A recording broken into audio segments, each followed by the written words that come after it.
Welcome to the next lesson in creating your MVP, your minimal viable product. Today, we're going to be talking about how to identify the core problem your course is designed to solve. Every successful course begins by identifying and understanding the core problem it aims to solve. Follow these simple steps and choose the right problem and develop an effective solution. In order to develop a solution to your ideal client's problem, we're going to have to really understand the problem, right? So we're going to have to analyze the situation. We're going to have to ask the right questions, brainstorm solutions, and determine whether or not their goal is actually achievable. So let's dig into these buckets. First, starting with analyzing the situation.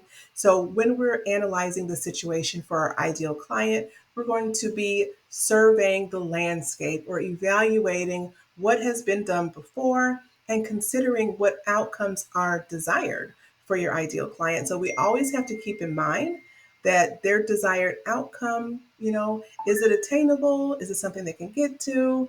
So we have to always keep those things in mind as we're creating the solution to their problem. The second bucket I want to dig into is we're going to ask the right questions. What are the pain points? Who or what is most affected by these pain points?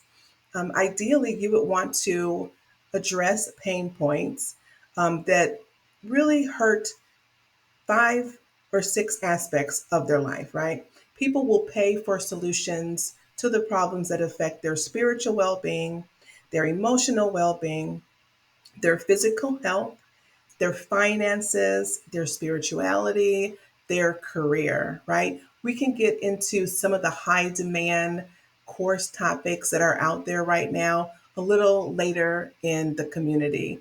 But you want to be able to sort of draw a line in between what their main pain point is and how it is it affecting one of these aspects of their life. And then you want to also go and then consider, okay, what is their desired state? What's the outcome that they want to have? If they're having financial issues and you're creating a solution to the problem, what's the outcome that they want to have with that solution? Brainstorming. Oh my gosh. You want to consider every single angle for a solution for them. You want to weigh pros and cons. You want to think creatively. You want to make sure that you have that image of the persona that you created in the first lesson in mind as you're thinking of these solutions, right? You want to personalize the solution that you have for their problem. And the fourth bucket is assessing feasibility. So you want to determine whether or not the desired outcome that they have in mind is one that's even feasible, right? What resources are necessary to help them achieve the goal and what can be accomplished within that given time frame. As you continue to develop the solution to your ideal client's problems, you want to make sure that there's alignment, right? So you want to make sure, just like the pieces to this puzzle, that the solution you have really fits the problem that you're solving. You want to make sure that you investigate variations. So don't be closed minded. Look at other avenues or other venues that you can take in order to solve their problem in case the one that you have doesn't work, right? So explore different angles and variations of the solution to ensure that the one you chose is the most effective. Avoid overwhelming. Oh my goodness. Avoid overwhelming them. Ensure simplicity and avoid overwhelming learners with excessive or unnecessary information. When mapping the solution to the problem, you want to make sure that you are linking to the objective. So, the overall course objective, you need to make sure that each step your learner is taking, each obstacle you're helping them overcome, links back to the objective. So, here's a couple of points that we're going to discuss: organizing the steps, determine the necessary components or steps to the solution, and then organizing them in logical order. I like to look at the way I organize courses as them being in a crescendo, right? So you start off sort of low and slow, and then build up to the grand finale. You want to make sure that each step is linked back to the course objective and it fits in the overall course design, and then test it. So test the mapping of the solution to the problem with the sample group, like we're doing with our MVP, to ensure its effectiveness. So now it's time to start to identify the core problem. Here's 3 quick steps that we can take to really identify the core problem and create a course that they're willing to pay you for. So you want to define the problem, right? You want to concisely state the problem you aim to solve. And then you want to pick the core of the problem. So you want to choose the most pressing and impactful problem that your course can effectively solve. So those are 2 different things, and I'm going to explain them in just 1 second. So refining the problem. So then you're going to be refining your problem statement and narrowing the focus to ensure maximum impact. So I'm going to give you an example. As you define the problem that you're fixing for your client, it might be that they have low self esteem. Okay, so you're going to fix that problem by providing them activities and resources to build their self esteem. So now it's time to dig a little deeper. So, what is the problem that their low self esteem is causing them? Like, what is the impact of their problem?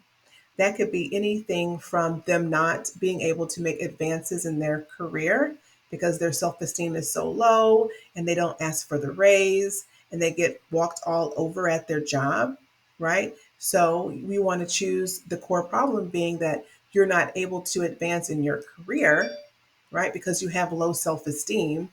And the course is going to allow them to improve their self-esteem, right? Boost their self-esteem, so that way they'll have enough courage to ask for those raises and for that career advancement, fixing both a career problem and potentially a financial problem. And then you want to refine the problem. So then you want to restate your problem. So, my course is the solution for you if you've been at your job for a while, you haven't got a raise, you may have been looked over, but you were too afraid and didn't have enough courage to stand up and ask for the promotion or ask for the raise. In conclusion, here are some benefits of effective problem identification.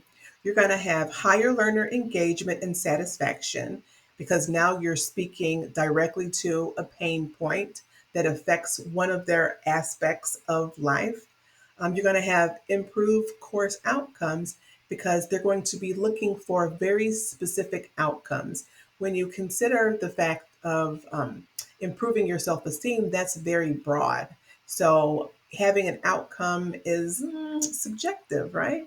So, but if you consider that you're going to be giving them actionable steps and an action plan to go in and ask for the raise the next time one comes up or to ask for that career advancement in their career, then that's something that they can see, right? So they're going to have a better chance to improve their outcome by taking your course, and therefore they're going to stay in your course and take it till the end.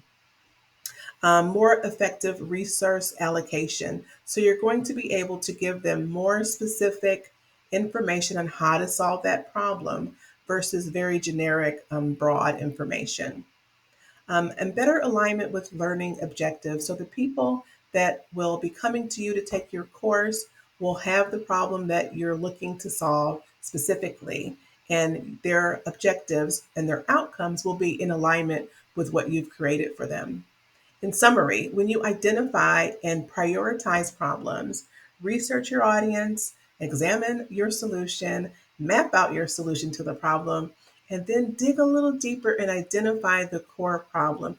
These steps will ensure that your course meets the needs of the learners and effectively solves core problems. I will see you in the next lesson. Your activity for this lesson is to identify the core problem of your ideal client and leave it in the course chat. I'll see you in the next lesson. Bye bye.